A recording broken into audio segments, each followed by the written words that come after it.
Regresamos a Pulso Empresarial. Esta tarde estamos desde Elevate, esta academia que se ubica en Escazú Village. Gracias a Elevate, a todo su equipo, por permitirnos tener el programa aquí en sus instalaciones. En el radar vamos a trabajar hoy el tema de la infraestructura. Las aristas que se abren alrededor de la infraestructura son muy amplias. O sea, puede ser carreteras, puertos, el comercio por donde viaja, infraestructura aeroportuaria, en fin, o sea, es muy amplio el tema.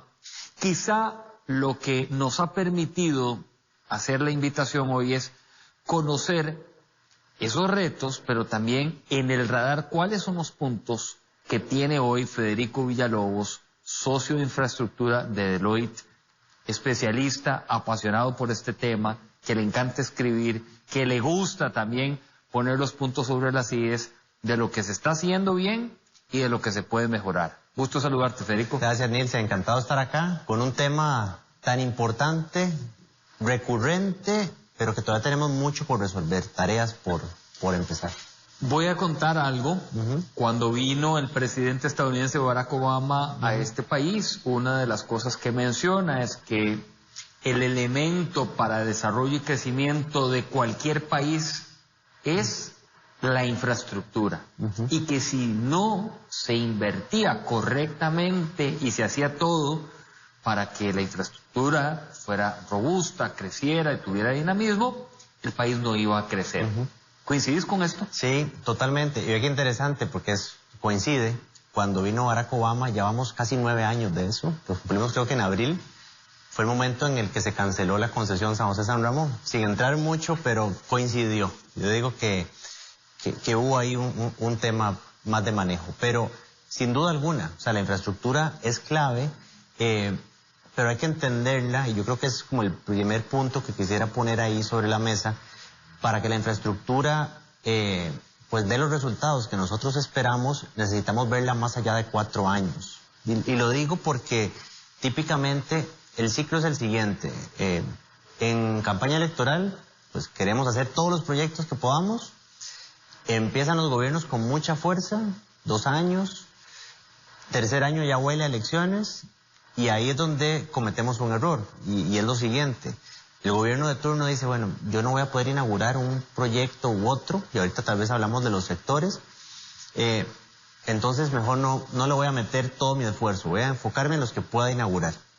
Y luego los que no están en gobierno dicen, bueno, pero cualquier iniciativa que venga del gobierno a mí no me sirve porque es pues un premio para el gobierno de turno. Entonces, creo que el primer elemento que tenemos que poner sobre la mesa es cómo convertimos la infraestructura en política de Estado. ¿Vamos a tener diferencias? Sí. O sea, esas discusiones van a existir sobre cualquier proyecto y es muy sano. Pero algo que sea continuo en el tiempo. Pongo un ejemplo. Sector de atracción de inversión extranjera, promoción de exportaciones. Hay matices que pueden cambiar de gobierno a gobierno, pero es una política de Estado que viene sosteniéndose ya por más de 30 años, casi 40 años, y que nos ha permitido lograr importantes frutos, ¿no? en el sector. Entonces yo creo que en infraestructura esto es de lo más importante, porque siempre que uno le dicen, bueno, ¿qué opina usted de infraestructura? ¿Qué podemos hacer ya? Y uno empieza a hablar de estos temas, es como que es la parte poco sexy, pero es la más importante en el tema de infraestructura, ¿no? La prioridad, recuerdo también otro de las lecturas que en este tiempo me ha dado, es los puertos. Decían algunos países, la prioridad para ellos era el sector portuario. Redefinir, marcar, hacer la alianza. Y me llama la atención que nuestro país colapsó hace muchos años. Y el movimiento ha sido poco. Y lo que se ha accionado no va acorde quizá a una política mundial. O esto que acabas de compartir de la exportación. Sin duda. Y ve que yo llevaría eso incluso al tema de logística como un todo. Tenemos puertos que de alguna manera caminan por su lado, pero aeropuertos que hacen lo mismo por su lado, pasos de frontera terrestre, que yo creo que cualquiera de nosotros que haya atravesado un paso de frontera terrestre verá que más que un facilitador es un obstáculo para moverse y mover carga aún más entre Costa Rica y Panamá, entre Costa Rica y el resto de Centroamérica. Entonces, ¿cómo estamos nosotros manejando nuestra visión de logística como país? Porque a veces nos ponemos a discutir, es que ¿qué vamos a hacer con el puerto de Caldera? Y está muy bien, pero solito, o sea, fuera de como todo este entramado de logística, digamos, ¿qué rol juega? ¿Qué es lo que va a hacer ese proyecto dentro de ese plan país? O hablamos de la Ruta 32, lo mismo, pues estamos pensando en una pequeña fracción de todo el tema, digamos, logístico. Y eso que mencionas en puertos es precisamente de cómo nosotros vamos a avanzar en ello, ¿verdad? Tenemos el puerto de Caldera esperando ya hace tiempo qué decisión vamos a tomar. Vamos a seguir con el actual concesionario, vamos a lanzar una licitación, qué tipo de puerto queremos. Hubo unas discusiones recientemente, bueno, ¿qué va a pasar con los puertos de Habdeba, al lado de los de APM? Entonces, todo esto parte de cuál es nuestra visión de largo plazo, porque lo que caemos es, bueno, un gobierno dice, yo quiero hacer esto, y el que sigue dice, no, mejor no. Y como esa idea era del gobierno anterior, mejor dejémoslo ahí. Yo creo que, parece que estoy redundando, pero es que vuelvo al mismo tema. Es una y otra vez, no avanzamos en ciertas decisiones porque no tenemos clara cuál es esa visión. O sea, cómo queremos posicionarnos como país en el tema de infraestructura. Y dentro del problema que impone hoy la infraestructura, voy a decir, genera un incentivo positivo. Y es que nosotros hemos vivido en infraestructura, de alguna manera, hemos vivido de alguna holgura de cosas que hemos hecho en el pasado, pero ya el sector productivo, tanto digamos el local como aquel que exporta, ya siente, digamos, lo siente lo que son los costos de logística en Costa Rica o las complicaciones que implica mover carga internamente o traer insumos y exportar bienes terminados, ya está sobre la mesa. O sea, ya es un tema que tenemos que atender, porque ya no es aquello de la infraestructura viaja por un lado y la producción por otra. No, ya son temas que ya es una piedra en el zapato que tenemos que atender. Ahora, primer tarea de papel y lápiz. Yo siempre les digo aquí, Federico, papel y lápiz a todos y tenerlo muy apuntado. Entonces el empresario, hoy teniendo en el radar que tenemos un tema logístico colapsado, le pongo a llamar, que tenemos ejes que son neurálgicos para ese desarrollo igualmente colapsados, el empresario, ¿por dónde debe ir el apunte? ¿Hacia dónde es que ya tiene que empezar a accionar? Y voy a ir un poco pensando en ese empresario hoy de la zona rural que tiene que moverse de Upala a Caldera, que tiene que mover su producto de Upala al Aeropuerto Internacional de Guanacaste en corto tiempo porque ya se va el avión. ¿Qué debería de emplear? Vamos a ver, voy a dar una tarea al empresario, pero antes una tarea al gobierno. Yo creo que es muy importante, hay algo que nos falta, digamos, en este país. Cuando uno habla y no me voy a desviar por ahí, pero cuando uno habla de política monetaria, Banco Central, uno dice, mañana el presidente del Banco Central, por una u otra razón, dice algo, digamos, relacionado al tipo de cambio, y el tipo de cambio automáticamente se mueve. ¿Por qué? Porque todos creemos que va a pasar algo, que tiene una incidencia. Mañana un ministro de Obras Públicas dice, yo voy a hacer una conexión entre San Carlos, una nueva conexión entre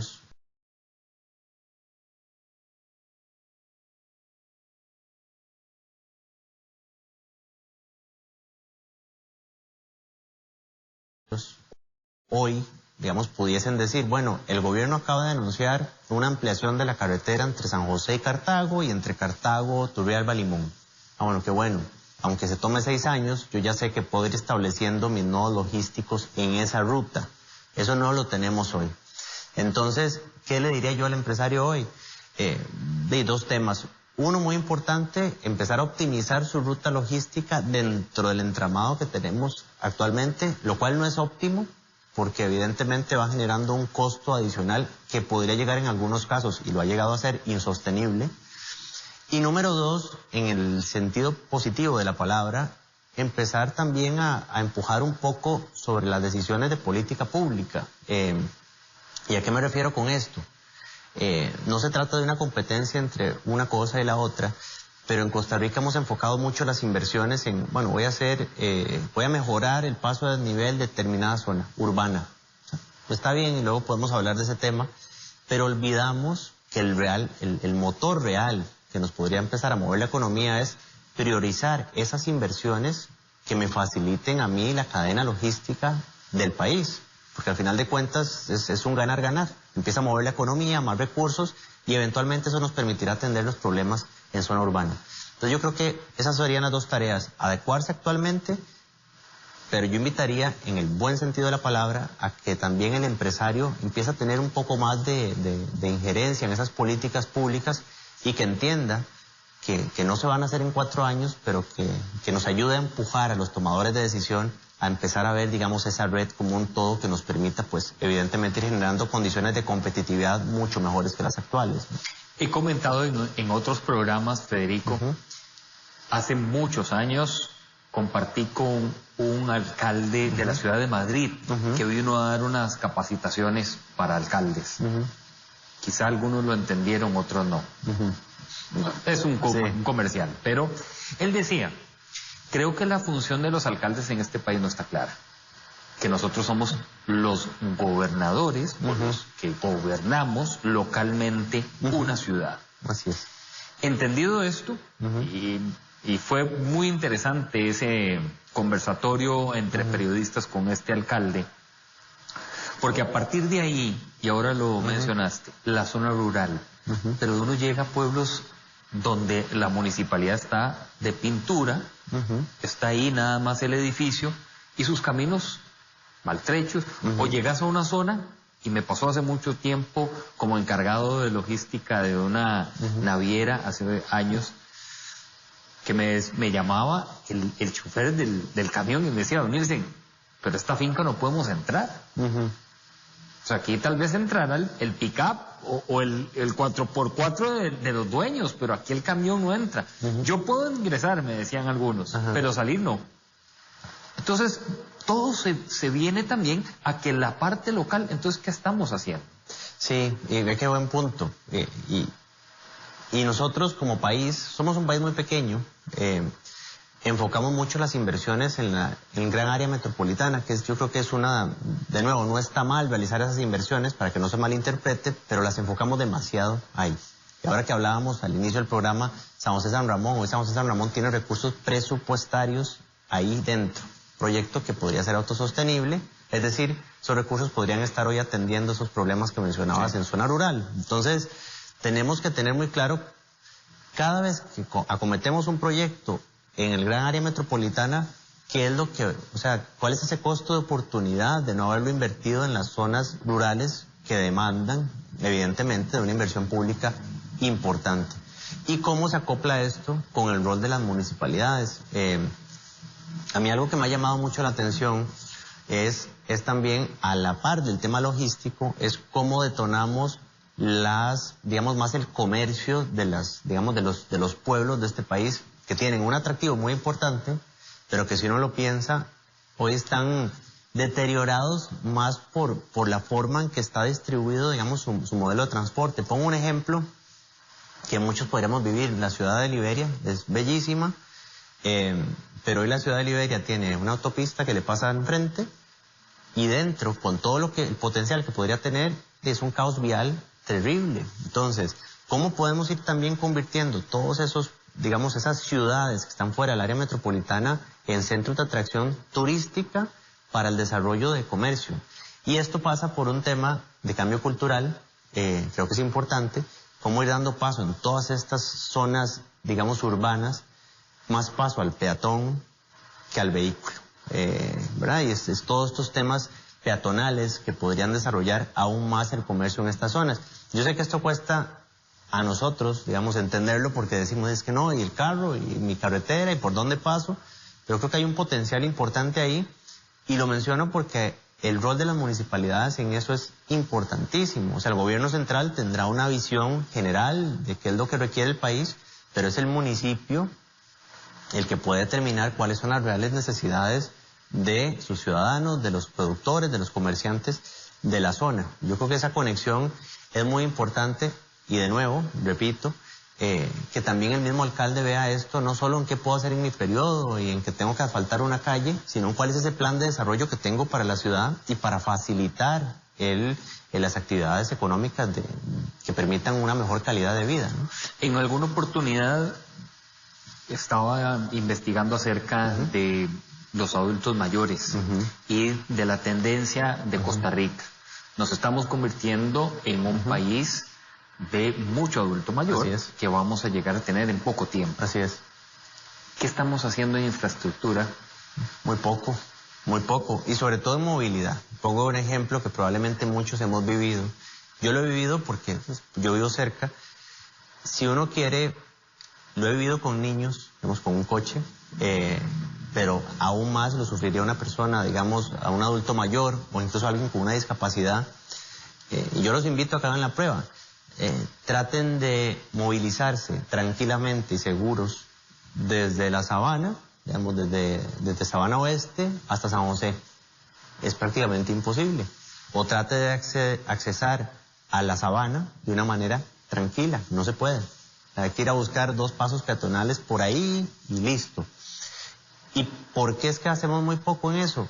Porque, y yo en esto paro un poco y digo, no se trata de una competencia de uno versus el otro, pero es que hemos enfocado demasiado y orientado la infraestructura exclusivamente al vehículo, ¿verdad? Entonces, si puede pasar un vehículo por ahí, el resto no importa. Entonces, la facilidad que podamos dar nosotros, ahora que decías, la población, estamos envejeciendo todos acá, ¿cómo va a ser esa Costa Rica del futuro? Vamos a facilitar espacios públicos para que podamos caminar, para que podamos, digamos, desarrollar nuestras actividades, y evidentemente también esto nos va a llevar a otros tipos de necesidades adicionales, infraestructura de salud para, digamos, la futura población de este país, ya mucho de una mayor edad que la actual. Pero yo quiero enfocar mucho en eso, en el tema de transporte. Hemos estado orientados 100% al vehículo y muy poco a facilitar la movilidad. Al final, la movilidad debería ser el objetivo que perseguimos, si es en bus, en tren, caminando o en vehículo, pero hemos orientado todo al vehículo. Y orientar todo al vehículo deja fuera precisamente a este tipo de poblaciones y a muchos de nosotros que quisiéramos depender menos de un solo tipo de transporte, ¿no? Solo caminar de vez en cuando, y te voy a decir el por qué de vez en cuando, por una carretera en Concepción de Tres Ríos, de la Unión.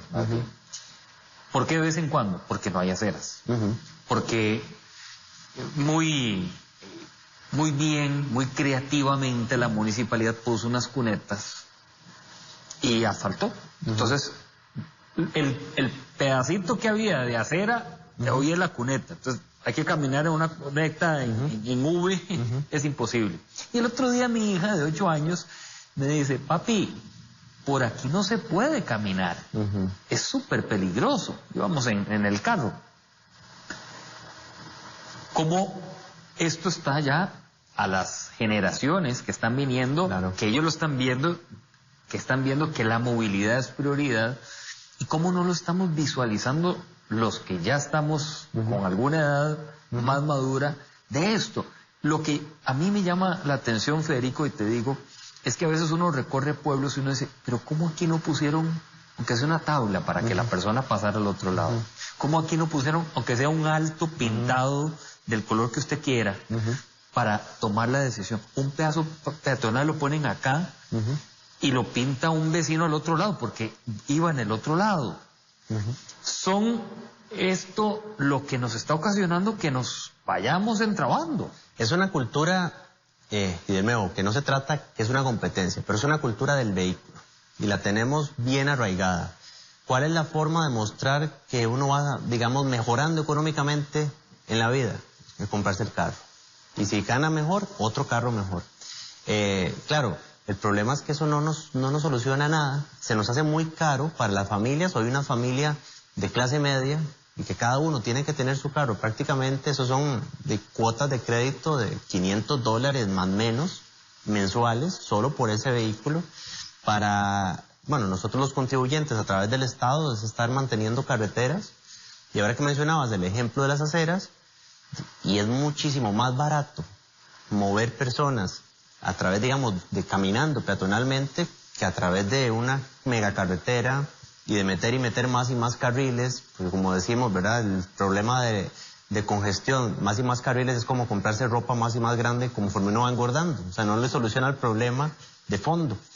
Y eso que mencionas, nuevas generaciones ya están viendo, no es seguro caminar. Y voy a meter un tema así súper rápido que tal vez no está ligado a infraestructura, pero para que tal vez quienes nos ven, nos escuchan, sepan por dónde va la situación. Transporte público, peatonal, es visto como, esa es la opción para el que no puede pagar caro, ¿verdad?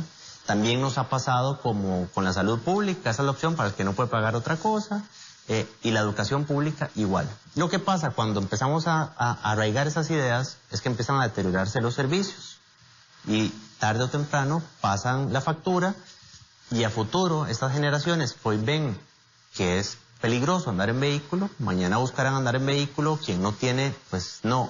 O sea, esto genera brechas sociales, falta de competitividad. Y yo creo que es ir poniendo las cuestiones donde deben estar. Y yo insisto, es un tema de cómo movemos a las personas, cómo podemos mover la producción de este país de una manera más eficiente, no orientado a todo tiene que ser vehículo, no, sino de qué manera lo hacemos más eficiente, también sacándonos algunos paradigmas como los que decíamos ahora, ¿verdad? Que Dios guarde uno aparezca en una reunión bajándose de un bus, lamentablemente en Costa Rica ven como, bueno, este seguro no le va muy bien, así se ve, lamentablemente. Y esas son las barreras culturales que hay que ir rompiendo, ¿verdad? Porque es la única forma en que podamos usar de una manera más eficiente los recursos. Voy a darte mi experiencia. Yo vendí el carro. Yo ando en un carro, gracias a mi suegro que me lo ha dado.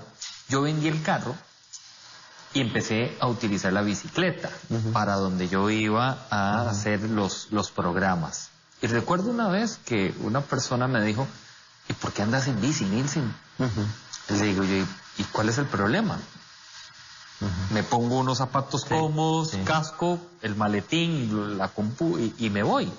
Y no pasa nada. Y así estuve casi 6 meses que iba en bicicleta a donde me reunía y a donde hacía. Y el efecto, Federico, es lo que acabas de decir. No pasó nada. No pasó nada. O sea, no hubo. Que sí, que la lluvia, que a veces el sol, que el cansancio, que de pronto ibas para una reunión, en fin, eso estamos de acuerdo. Pero si el entorno te permitiera hacer ese viaje más placentero, sería distinto. Hoy lo vemos con la gente que lo intenta caminar para su lugar de trabajo, que inclusive pasan todo San José, llegan al lugar de trabajo más cansados, no porque madrugaron, por la caminada que se dieron entre sortear todo lo que hay que sortear. Claro.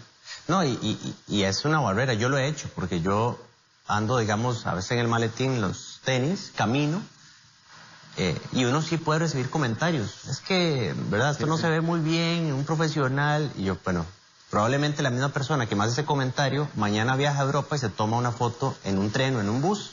Entonces yo creo que es un tema de cambio de paradigma. Y ahora que hablamos de empresarios, ¿cómo esto puede incidir en los empresarios?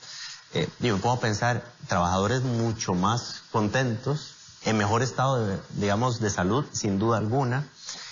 Y además uno empieza a ver los desarrollos inmobiliarios que se hacen en este país. ¿Cuánto podrían ahorrarse esos desarrollos si no tuviesen que dedicar más de la mitad del área a parqueos, ¿verdad? Entonces hay todo un cambio que yo creo que nos beneficiaría a todos. Para cerrar, porque nos queda un minuto de programa con Federico Villalobos, socio de infraestructura de Deloitte. Hace un tiempo yo hice unos reportajes en unas bananeras y como me gusta el ciclismo, Federico, me fui a ver las bicicletas de los trabajadores. Daban lástima, daba tristeza, realmente. Algunos, hasta yo veía que como que habían reunido piezas y soldados y yo decía, ¿por qué la empresa no los llama y dice, miren, les vamos a dar estas 40, 60 bicicletas, denme todos esos portones literalmente, porque eran portones, usted va a tener mejor rendimiento, los va a tener contentos, estarán agradecidos toda su vida, lo que sea, por tener su medio de transporte bien, no aquel medio de transporte que se estalla y va a parar allá en el río Bananito, por poner un ejemplo, y hasta ahí llegó. Entonces yo creo que es cultura, responsabilidad, compromiso que muchas veces. Gracias por ponernos estos puntos sobre las IES, Federico. Encantado, Nielsen, como siempre. Y de nuevo, insisto, que se convierta esto en una política de Estado que nos permita ver cuál es la Costa Rica a la que aspiramos más allá de 4 años, ¿no? Gracias a ustedes también por compartir con nosotros esta tarde en Pulso Empresarial. Hoy doña Rubí estuvo con nosotros señalándonos que las cosas sí son viables siempre y cuando le pongamos cariño, atención y dinamismo. Y también compartiendo con nosotros Federico Villalobos, quien nos dice, hay que poner otra cultura, hay que poner otro pensamiento a lo de infraestructura, pero también despertar a las nuevas generaciones que vienen impulsando en crear las mejores formas para movilizarnos. Nos encontramos el próximo domingo aquí en Canal 8 Multimedios. Síganos en redes sociales y gracias a Elevate por permitirnos hacer Pulso Empresarial. Feliz tarde para todos.